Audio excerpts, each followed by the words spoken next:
2017년 재심이라고 하는 영화가 개봉이 됐어요. 저도 보지는 않았는데 좀 살펴보니까 그래요. 익산 약촌 오거리 택시기사 살인사건을 모티브로 한 영화입니다. 근데 한 청년이 억울하게 누명을 쓰고 10년간 복역합니다. 그런데 한 변호사가 이 사람의 삶을 되찾아주고 싶다, 이 사람의 잃어버린 10년을 되찾아주고 싶다라는 심정으로 자신의 성공의 기회, 돈을 많이 벌 수 있는 기회를, 예를 들면 뭐 대형 로펌에 들어갈 수 있는 기회를 버리고 그 사람 한 사람을 위하여 변호하는 이야기입니다. 그 사람의, 그 청년의 인생을 내 인생이라고 여기고 내가 만약에 그 일을 겪었다면 어떻게 할까? 그 사람을 진정으로 사랑해주는 마음으로 개인적인 복수를 취소하고 법정에 서는 모습을 보면 숭고하기까지 해요. 개인적인 복수. 그 법이, 경찰이나 검찰이 내 말을 믿어주지 않으니까 개인적으로 복수를 하려고 했어요. 근데 그 복수를 취소하고 법정에 서서 자신의 증인과 증거물을 가지고 당당히 맞서는 모습은 숭고하기까지 합니다. 그런데 이 둘의 운명을 보면, 이 둘의 삶을 보면 의지가 굉장히 중요하죠. 왜냐하면 아무도 내 말을 믿어주지 않는데 이걸 설득시키려니까 이 두 사람이 의기투합하고 마음을 합치고, 의지가 얼마나 중요하겠어요. 그런데 그 의지 끝에 나타난 증거로 이기는 거죠, 사실 법정에서. 그러니까 증거가 굉장히 중요한데, 우리는 오늘 말씀을 통해서 어떻게 살면 하나님께 복을 받을 수 있는지 증거를 얻어가시기를 주님의 이름으로 축복합니다. 오늘 말씀 1에서 3절, 믿음은 바라는 것들의 실상이요 보이지 않는 것들의 증거니 선진들이 이로써 증거를 얻었느니라. 믿음으로 모든 세계가 하나님의 말씀으로 지어진 줄을 우리가 아나니 보이는 것은 나타난 것으로 말미암아 된 것이 아니니라. 저는 늘 말씀드릴 때 히브리서는 바울이 썼다고 생각해요. 아무도 히브리서에 누가 저자라고 밝혀주지 않았어요. 근데 아무리 생각해도 이 히브리서에 해당하는 정도의 이 지적인 영적인 수준을 보면 그냥 바울이 썼다고 보는 것이 제일 합리적인 가설 같습니다. 근데 저는 바울이 썼다고 믿어요. 그런데 이 바라는 것의 실상, 보이지 않는 것들의 증거가 믿음이라고 얘기하고 있어요. 그러니까 믿음이 소망의 실상이라는 거예요. 믿음이 소망의 실상이다.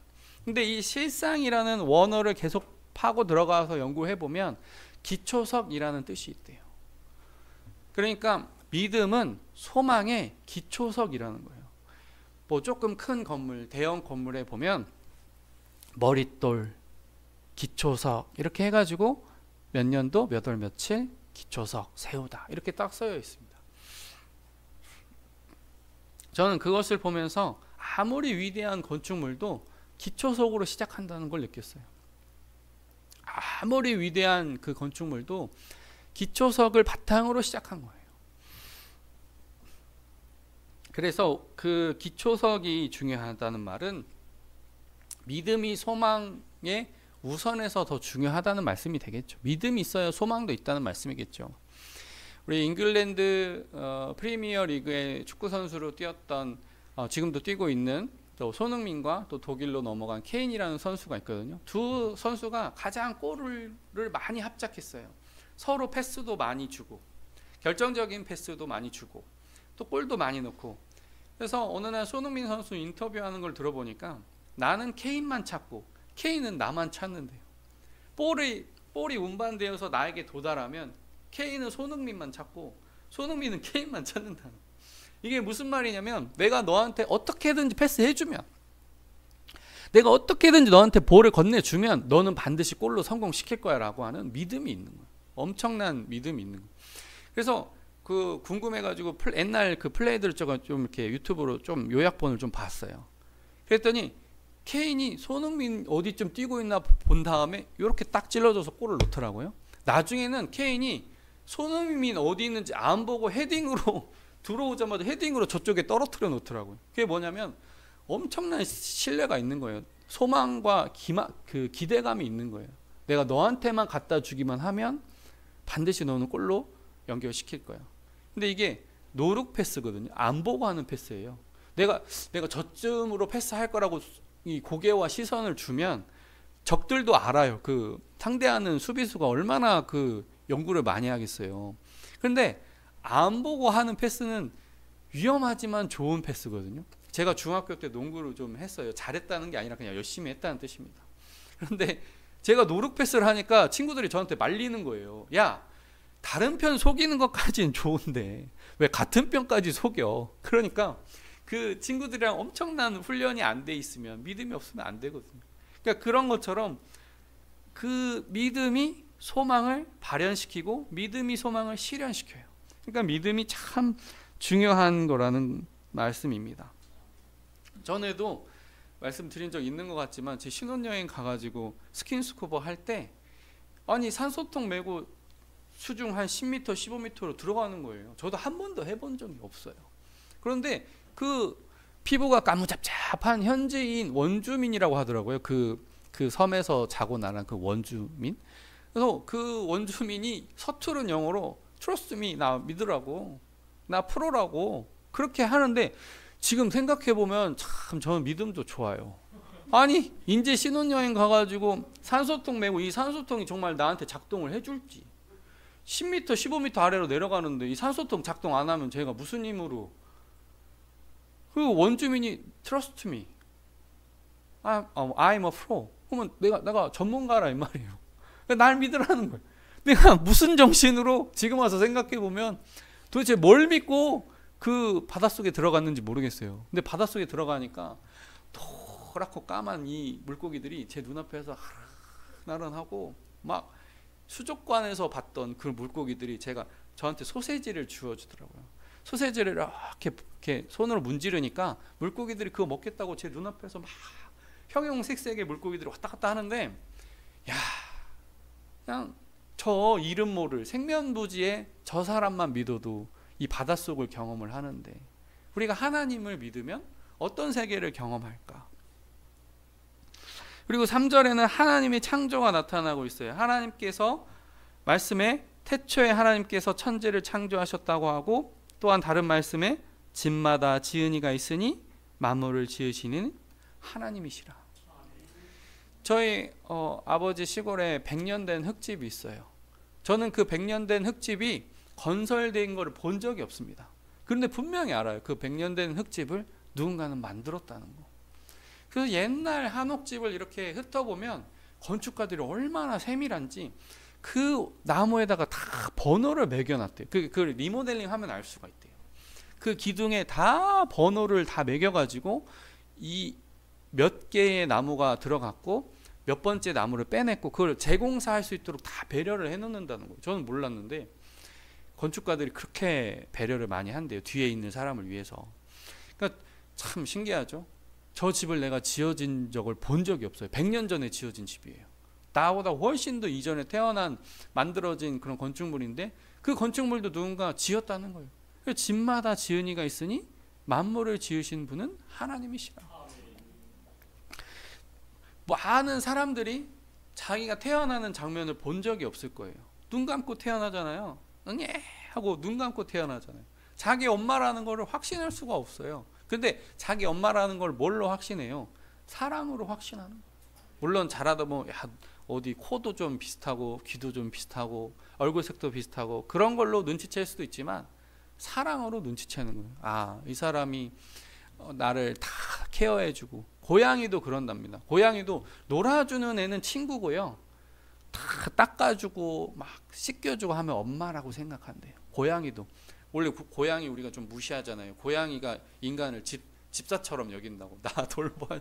근데 그 안에서도, 고양이 안에서도 정서적으로 나를 씻겨주고 닦아주고 하는 사람은 엄마고, 나랑 놀아주는 사람은 친구고, 그렇게 서열을 정한대요.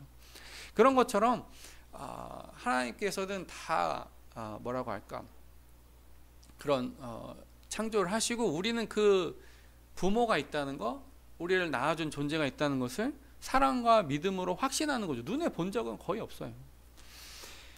제가 대학교 1학년 때 교양 수업을 듣는데 독서 토론 그런 비슷한 수업을, 교양 수업을 들었어요.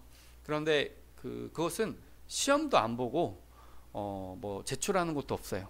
다 오직 남들 앞에서 어떤 주제를 던진 다음에 그 주제를 설득시키는 게 그 사람의 평가 능력이에요. 그런데 제가 가지고 간 주제가 뭐냐면 달걀이 먼저일까요? 닭이 먼저일까요? 그랬어요. 저는 당연히 뭘로 정하겠어요? 닭이 먼저라고 정하겠죠? 근데 여러분 달걀이 먼저일까요? 닭이 먼저일까요? 물어보면 이제 아무도 대답을 못하는 거예요. 그게 난제라고 다들 여기니까. 아니 달걀이 있어야 닭이 있는 것이고. 그런데 어떻게 된 거야? 제가 설득한 방법은 둘을 갈라놓고 생각해보면 깔끔하다. 닭은 스스로 존재할 수 있다. 그러나 달걀은 혼자 따로 떨어뜨려 놓으면 이 천적들이 쪼아 먹든지 낮과 밤의 기온 차이 때문에 부화가 안 된다. 여기서 조금 더 들어가면 어떻게 돼요? 닭이 달걀을 품잖아요.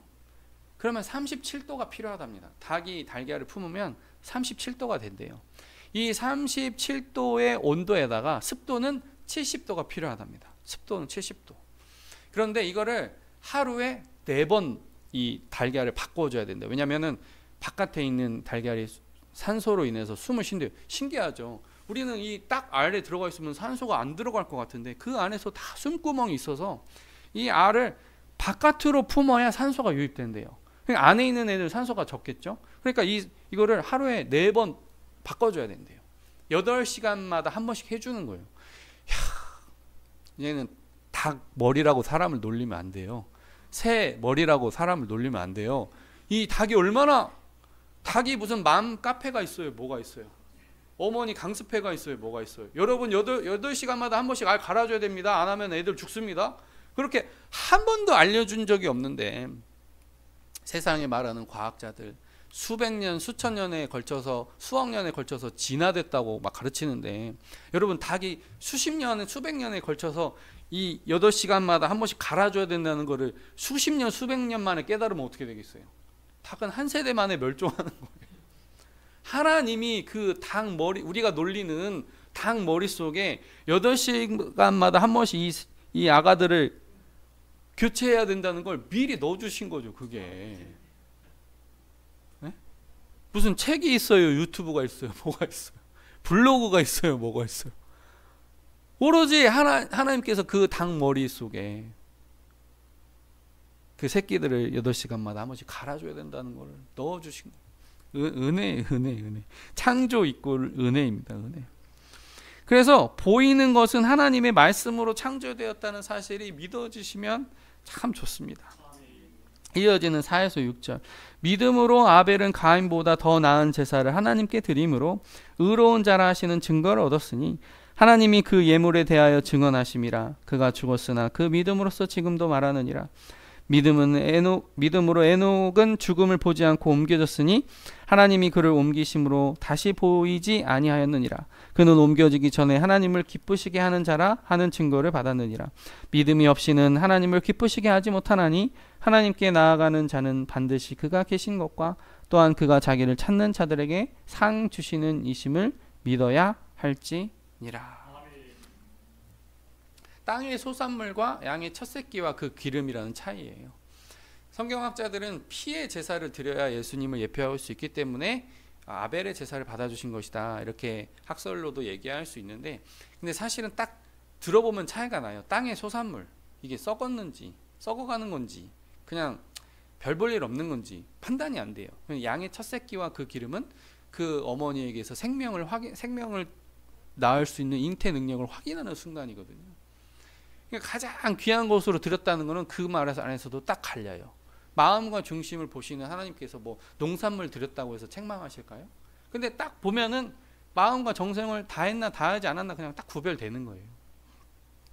그래서 우리가 하나님께서 30배, 60배, 100배의 결실을 주시지만 내가 심어야 주신다는 그것이 깨달아졌어요. 엘리야가 사르밧 과부한테 너 거기 있는 거 달라고 그래요. 이 세상적으로 보면 얼마나 잔인한 일이에요. 나 이거 아들이랑 나 요거 먹고 이제 곧 죽을 건데 요거 달라 그런단 말이에요. 엘리야가 인간적으로 보면요 참 나쁜 사람입니다. 근데 그거 나한테 그거 하나님께 심으라는 거거든요. 그거 심으면 30배, 60배, 100배 나오니까. 근데 엘리야가 그걸 다 말해주지가 않아요. 이거 기근 끝날 때까지 확실한 거니까 너 나한테 줘. 그렇게 얘기 안 해. 대충 얘기하면 대충. 정확하게 얘기를 안 해. 그러니까 그 사람의 믿음을 보시는 거예요. 내가 힘든 와중에서 하나를 심을 수 있냐? 뭐 하나님이 30배, 60배, 100배로 결실하게 하실 것인데 그거에 중심이 흔들리고 나 요것 먹고 죽을래요? 하면 진짜 죽는 거예요. 그래서 이상하다 동전 한 입 움켜잡으면 없어지고 쓰고 빌려주면 풍족해져 땅 위에 가득하네. 이 찬송가가 오늘 말씀 전체를 관통하는 찬양이기도 해요. 내가 하나님께 요거 아까워가지고 하면은 하나님이 그러냐? 너 그거 들고 있어라. 그러시고 요거 쓰면 하나님 주신다는 거. 제가 자랑하는 게 아닙니다. 저희 교회 예산 정해져 있어요. 딱 정해져 있어요. 그런데 선교사님에게 1년치 선교금을 한 번에 보냈습니다. 왜냐하면 환율이 너무 비싸져가지고 최대한 쌀 때 환율이 한국 돈의 가치가 최대한 있을 때 한 번에 1년치를 보냈어요. 돈이 많아서 보내드린 게 아니에요. 그 선교사님들은 또 환전 수수료도 익스체인지 차지도 떼잖아요. 그러니까 환율도 높고 환전 수수료까지 떼버리면 선교사님들에게 수중에 들어가는 게 얼마 없어요. 그래서 믿음으로 1년치 한 번에 보냈어요. 그리고 또 교내 1명, 교회 1명 장학금도 2월 달에 다 보냈어요.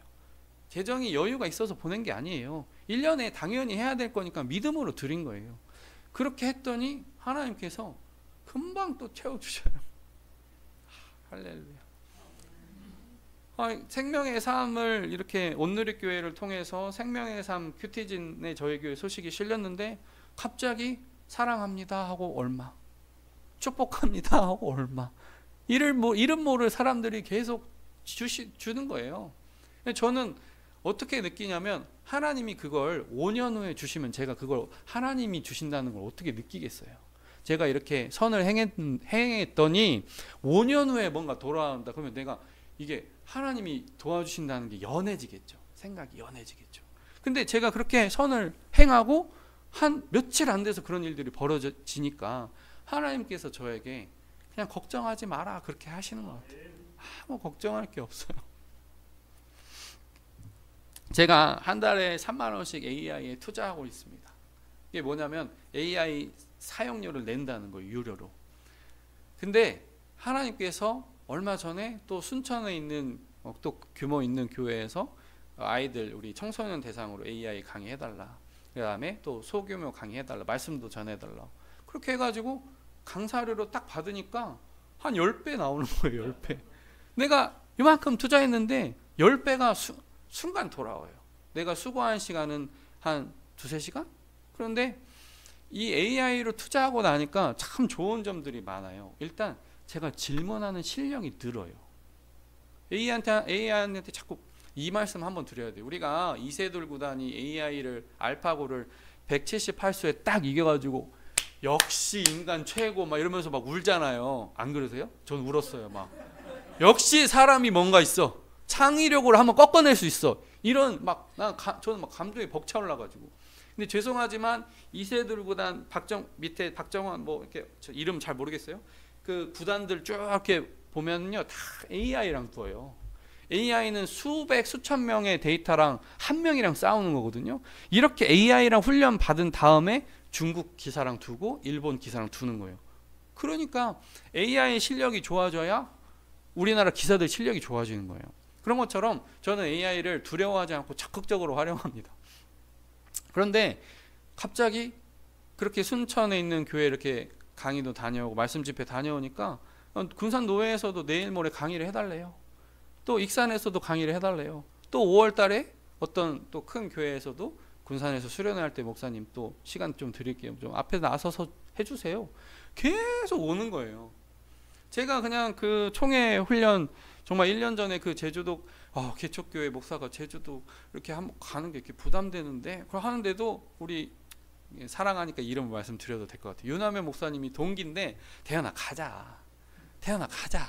가서 좀 스트레스 좀 풀고 또 새롭게 뭘 좀 배우고 하자. 그래가지고 그래 내가 운전해드리는 마음으로 그냥 가야지. 그래서 AI 딱 배워놨는데 나한테 몇 배로 돌아오는 거예요. 몇 배로. 하나님은 정말 내는 자에게 상 주시는 분이신 것 같아요. 겨자씨만한 믿음이 있으면 여러 가지로 복을 주세요. 또 제가 이제 유튜브로 말씀 올린 지 1년 조금 넘었더라고요. 근데 구독자가 어제까지 해서 아마 43명이 됐을 거예요. 우리 아내도 구독을 안 눌러줘요. 지금은 눌렀을 거예요 아마. 우리 아내도 사모도 구독을 안 눌러줘. 그래도 한 말도 안 했어요. 그런데 43명 정도 이렇게 되면은 적어도 한 20명 정도는 매주 보신다는 거 아니겠어요? 그러면은 청소할 때나 뭐 설거지할 때나 그런 삶의 예배를 드리실 수 있도록 제가 보조하는 거예요. 보조 서비스하는 거예요. 저도 참 감사해요. 오늘도 갑자기 예배 전에 누군가가 또 연락해 주셔서 기쁜 소식도 주시고. 아무튼 이어지는 7에서 10절. 믿음으로 노아는 아직 보이지 않는 일에 경고하심을 받아 경외함으로 방주를 준비하여 그 집을 구원하였으니 이로 말미암아 세상을 정죄하고 믿음을 따르는 의의 상속자가 되었느니라. 믿음으로 아브라함은 부르심을 받았을 때에 순종하여 장래의 유업으로 받을 땅에 나아갈새 갈 바를 알지 못하고 나아갔으며 믿음으로 그가 이방의 땅에 있는 것 같이 약속의 땅에 거류하여 동일한 약속을 유업으로 함께 받은 이삭 및 야곱과 더불어 장막에 거하였으니 이는 그가 하나님의 계획하시고 지으실 터가 있는 성을 바랐습니다. 전남 지역 가보면은 이렇게 배 만드는 곳이 있잖아요. 그러면 항상 바닷가 근처에 있어요. 왜냐하면 배 만들어서 바다에 빨리 내보내야 되는데, 노아가 산을 만들었던 장소를 생각해 보면 산이에요. 산. 그 어마어마한 고페르 그런 목재들 구해가지고 역청 칠하고 하면은 산에서 그 배공사를 할 수밖에 없어요. 그럼 여러분 한번 상상을 해보세요. 요즘 누가 배 만드는데 산에서 배 만든다 그러면 얼마나 놀리겠어요.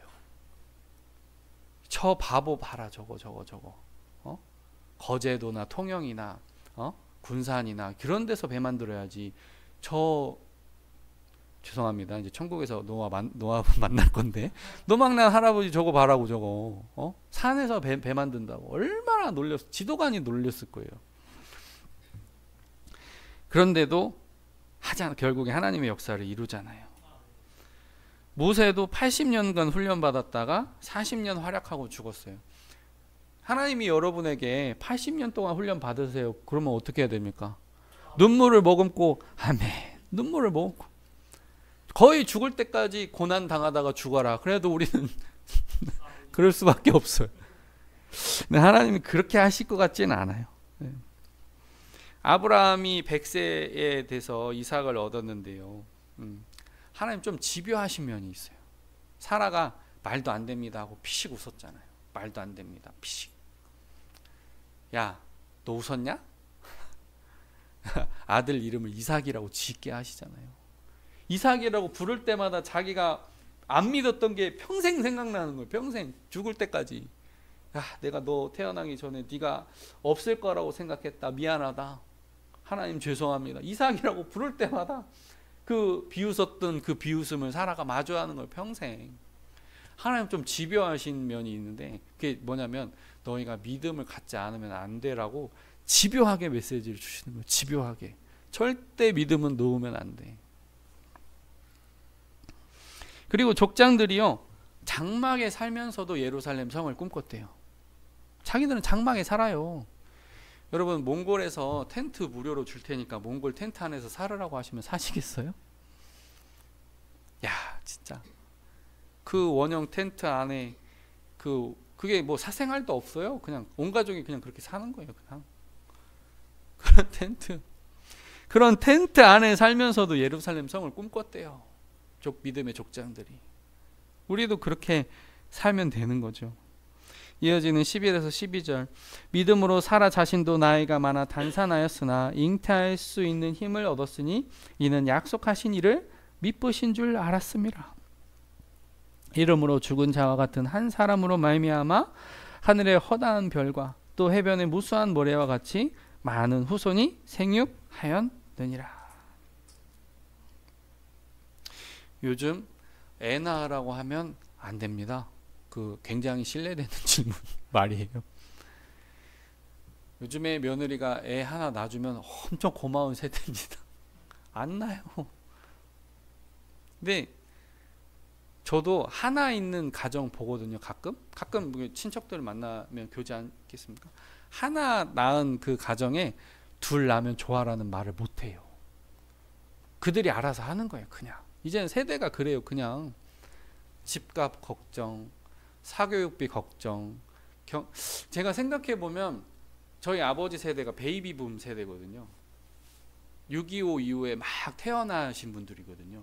그러니까 제 세대는요, 베이비붐 2세대입니다. 그나마 학생들이 많아요.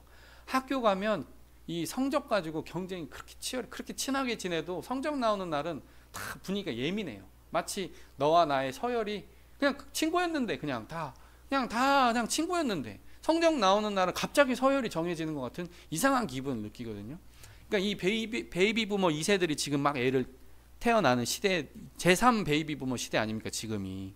그런데 제가 경험해 보니까 이 경쟁이 너무 싫은 거예요. 그러니까 내 자녀한테 이 경쟁을 물려주기 싫어서 애를 안 낳는 경우도 많아요.